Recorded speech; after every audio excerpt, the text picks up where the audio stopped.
Bismillah. Assalamualaikum warahmatullahi wabarakatuh. Apa kabar anak-anak semua? Semoga kalian selalu dalam keadaan yang sehat walafiat. Selamat datang kembali di pembelajaran online atau PJJ mata pelajaran kimia. Kita masuk pada pertemuan keempat. Ya, yang sebelumnya kita sudah melaksanakan 3 kali pertemuan, ya. Dan terakhir kemarin kita sudah melaksanakan ulangan harian untuk bab 1 yaitu tentang perubahan materi dan pemisahan campuran. Baik, sebelum kita lanjutkan materi, terlebih dahulu kita buka dulu PJJ pada hari ini dengan bacaan basmalah bersama-sama. Bismillahirrahmanirrahim. Selanjutnya, jadi untuk materi pada pertemuan keempat ini, kita akan membahas tentang bab baru yaitu tentang lambang unsur, rumus kimia, dan persamaan reaksi. Jadi sedikit banyak kemarin sudah disinggung tentang apa itu unsur, ya. Nah, jadi materi yang kemarin itu tidak boleh dilupakan, ya, karena itu menjadi bahan atau prasyarat untuk kita bisa memahami pada bab-bab berikutnya, khususnya pada bab kedua ini yaitu tentang lambang unsur, rumus kimia, dan persamaan reaksi.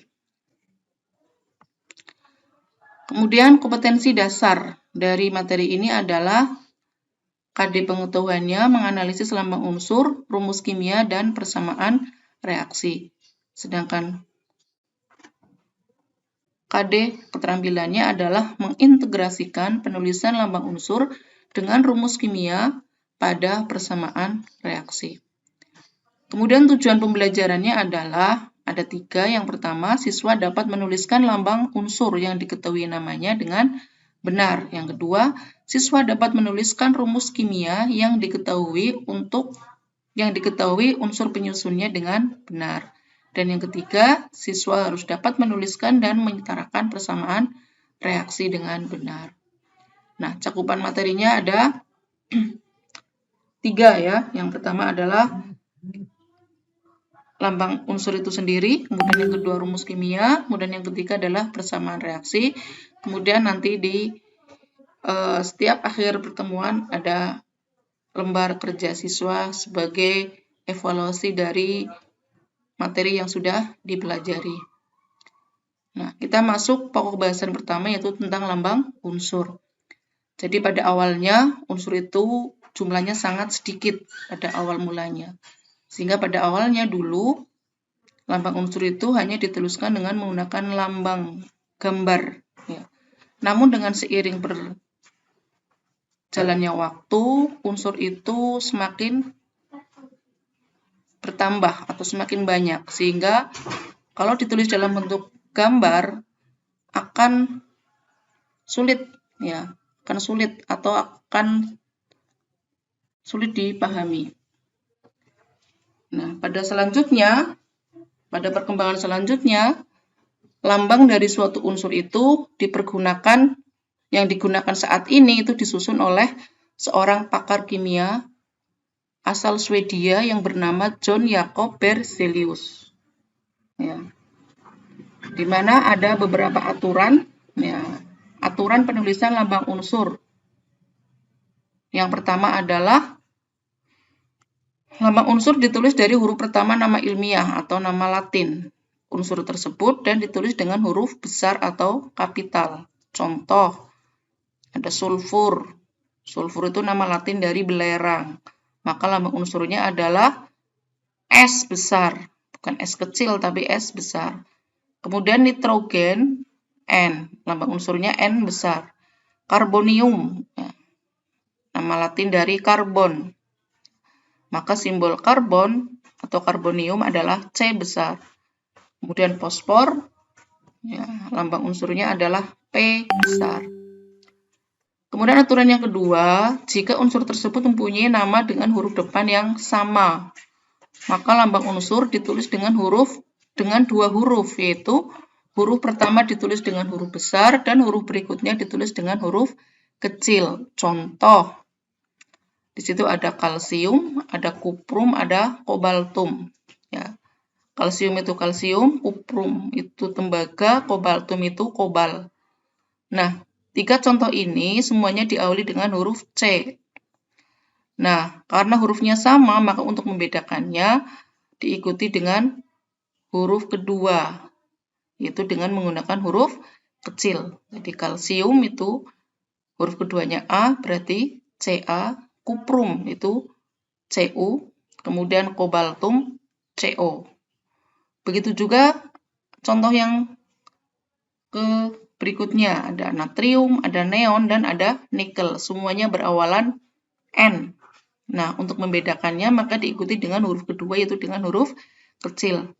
Natrium jadi Na, neon jadi Ne, dan nikel jadi Ni. Ini ada beberapa contoh nama dan lambang beberapa unsur. Ya. Ini hanya sebagian kecil saja, di situ sudah ada nama latinnya, ada nama Indonesianya, dan ada lambang unsurnya. Di situ ada contoh, ada Hydragirum. Hydragirum itu nama Indonesianya adalah air raksa, maka simbolnya bukan AR tapi Hg. Ferrum itu nama Indonesianya adalah besi, maka simbolnya Fe bukan Be. Sulfur tadi sudah, simbolnya adalah S. Nah, kemudian ini ada barium, ada bismut, dan ada bromium. Tiga-tiganya berawalan huruf B.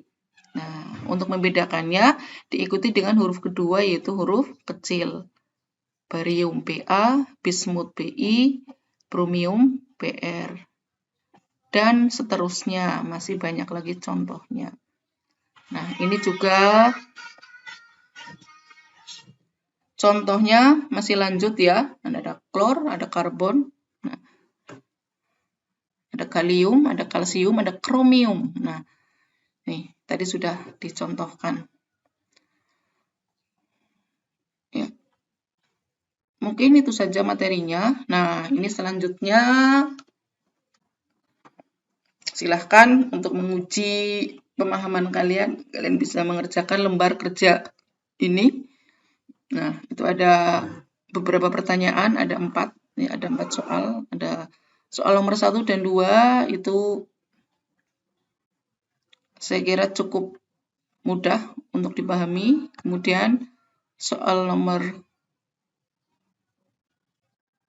3, lengkapi tabel berikut. Nah, itu dilengkapi nama latinnya apa, nama Indonesianya apa, kemudian lambang unsurnya bagaimana. Kemudian ini soal berikutnya kalian coba bermain-main mengisi teka-teki silang. Ini juga biasa kalian lakukan. Nah, teka-teki silangnya sekarang yang bermutu, yang berbau-bau pelajaran. Nah, yang kalian isi itu yang kolom putih. Yang kolom putih, ya. Nah, ini petunjuknya sudah ada, mendatar. Silakan diisi. Kemudian yang menurun. Ya. Itu saja mungkin materi pada pertemuan ini. Semoga kalian bisa memahami apa yang Bu Guru sampaikan. Selamat mengerjakan. Orang yang sukses adalah orang yang dapat menghargai waktu. Manfaatkan waktu dengan sebaik-baiknya. Kalau bisa sekarang, kenapa harus nunggu besok? Ya, itu saja. Saya akhiri. Billahi taufiq wal hidayah. Assalamualaikum warahmatullahi wabarakatuh.